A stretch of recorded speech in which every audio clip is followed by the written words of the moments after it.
आपको बेचना है। 5 रुपए में क्रॉस कॉइन जो है 2007 का, वो वैल्यूएबल है। और क्राफ्ट साइंस जो है 1996 का, वो वैल्यूएबल है। वो दोनों नहीं है ना। इसके अलावा तिलक जी 4 से 6,000,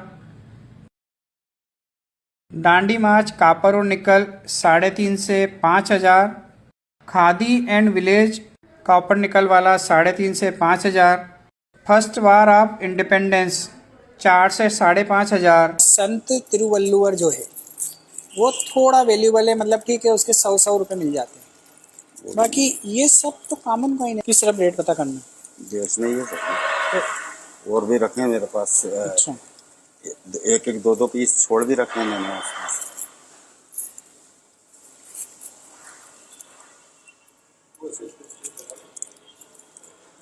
एक ये आपने